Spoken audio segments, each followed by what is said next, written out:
Hey everybody, my name is Christina Robeson, and in this portion of our presentation, I will be reflecting on my own time as a student teacher in September of 2019, as a long-term sub just at the beginning of the COVID-19 pandemic, and considering how those roles have helped me cultivate the classroom that I have now, as a first-year teacher in an alternative education high school, teaching English 9 through 11. My first student teaching placement was in a 7th grade ELA classroom, and this was after about 100 hours of observation between both middle school and high school in urban and suburban settings. And as I was walking into this classroom, I remember being terrified. I was Googling the night before tips for student teachers and all of these different things, and I was especially concerned that the classroom was entirely digital, and this was pre-COVID. So my cooperating teacher was piloting an LMS Canvas for the school, and all of the students had one-to-one Chromebooks, and she used softwares like Insert Learning, Pear Deck, Edpuzzle, Newsela, all of these really immersive, engaging softwares and platforms. And I remember the first week or so, I just observed her and kind of watched how she ran the classroom. And the students were engaged in the computer, but also in her in the classroom. And I remember thinking, wow, is it going to take me 20 years to get this good? I was just blown away by it. So she instilled in me a love of technology literacy, an understanding of the importance of technology literacy, and I took that knowledge and passion into my second placement, which was at Cleveland Hill High School. And this placement I was so excited about right off the bat. I felt confident. I felt like I had some new tools under my belt, that I really understood how to be present in the room with students, which was something that I had always struggled with. And moreover, the structure of my cooperating teacher's classroom was modeled after Penny Kittle and Kelly Gallagher's in 180 Days. And this is a text I read immensely, so many times over and over again in graduate school, because I was fascinated and so passionate about the idea of students self-selecting texts that are meaningful to them and writing and composing texts and projects that they felt reflected their identities. So this was a teaching style that I had read about and theorized about and written all sorts of hypothetical lesson plans for in graduate school, but had never had the opportunity to practice in real life. And my cooperating teacher was very hands-on and supportive in a teaching style that I had only examined in theory. And this was just so invaluable to the development of my own pedagogy and how I run my classroom now. But I kind of combined the technology literacy aspect of my 7th grade placement and the independent choice and student-selected reading into one as I was a long-term sub in Buffalo Public. And I started this position on the first day that schools shut down in New York State. So I didn't even get to meet my students, most of them.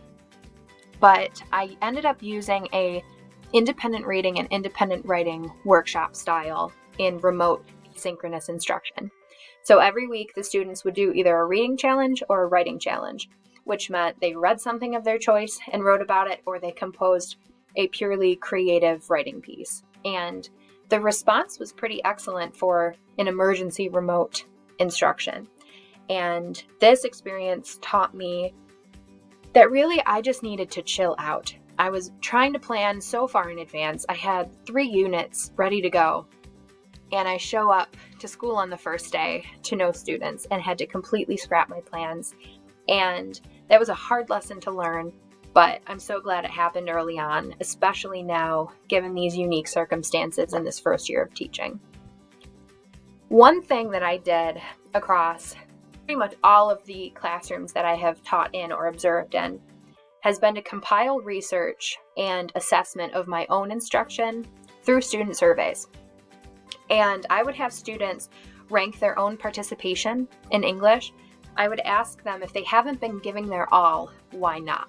What's up?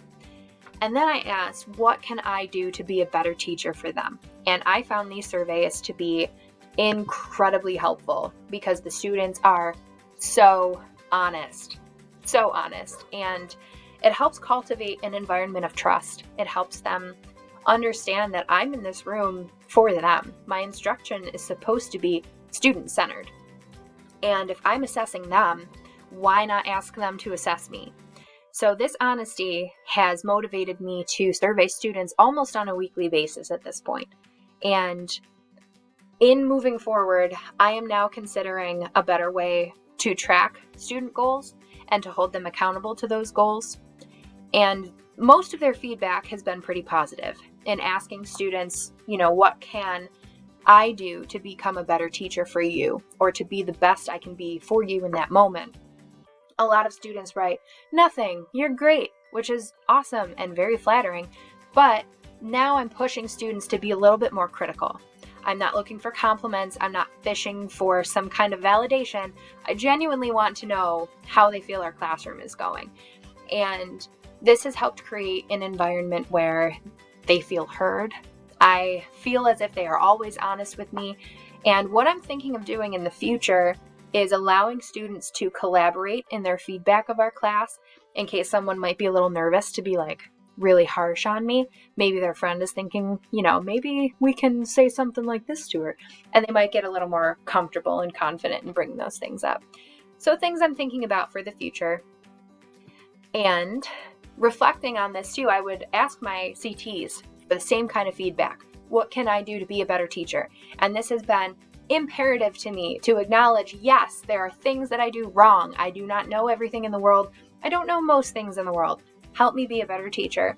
So my CTs have told me, build relationships first and foremost.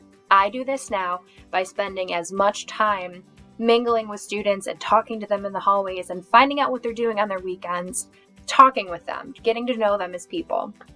The second piece of advice that I found to be really, really important is to be a reader and a writer. And I do this by reading constantly, both as a teacher and as a student. And I'm reading diverse young adult texts. So I just finished Dark and Deepest Red. And by reading all these texts and consuming these things that are driven for students and created for students, I feel more connected to the materials that are out in the world now that would better reflect their identities than maybe something I read 15 years ago. And the third piece of advice that I have written on a note card and kept pasted onto my laptop almost every day since my student teaching placement is that planning weeks in advance in detail does not work. It does not allow us to meet students where they're at. So what I do now is I backwards plan. I have a project, I have an end goal. I break down the standards week by week by assessment backwards. So I know where they're going to get, and our materials can change day to day depending on what the students need at that time. So I usually have about a week of detailed plans at a time, whereas before I walked into student teaching, I had weeks and weeks of unit plans, and most of that material went unused because you can't gauge who your students are until you really know them. And you're not going to do that before you student teach. You're not going to know that as a first year teacher. I'm probably not going to know that ever because every group of students is going to be different. And this is something I am still working on being comfortable with, the uncertainty, and learning to think on my feet. It's going to take time. I'm working on being patient with it. So I asked my current students to complete a survey. The average time it takes them is 5 minutes. I usually do it at least at the end of the 5-week period. But like I said, I've been doing this about every 3 weeks now. And I've been asking the students what they've learned so far. Most of them have said things that are more related to who they are as people. They haven't written, oh, I've learned what theme is. Oh, I've learned what figurative language is.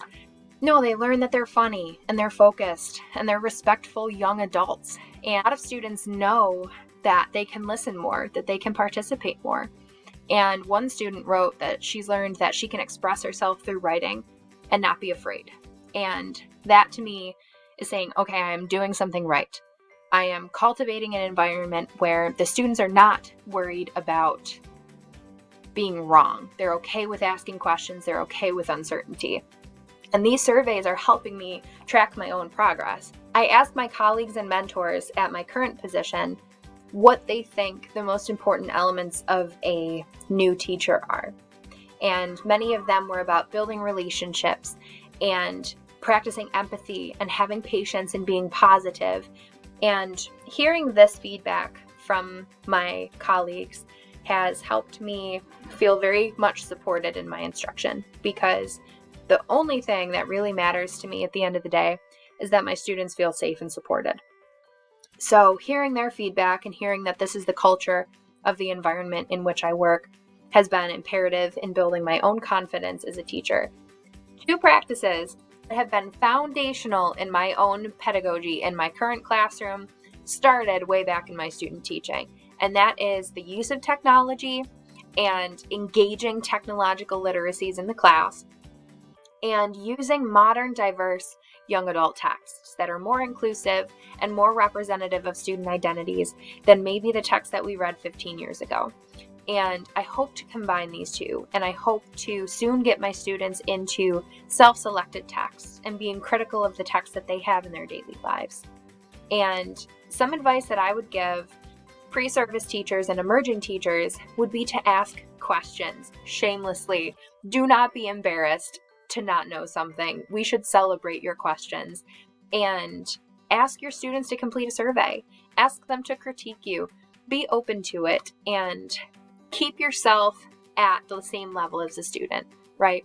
We are teachers, but we are also students. In all of this weirdness that is COVID-19, and we don't know if we're going to be in school the next day, we don't know if we'll be in person, virtual, if a kid is going virtual, if we're going virtual, we don't know what's going on sometimes, and that's okay. And instead of allowing myself to get stressed or, disheartened by it, I'm just thankful to be in a classroom with students, and at the end of the day, we picked the best job ever. So thanks for watching our presentation.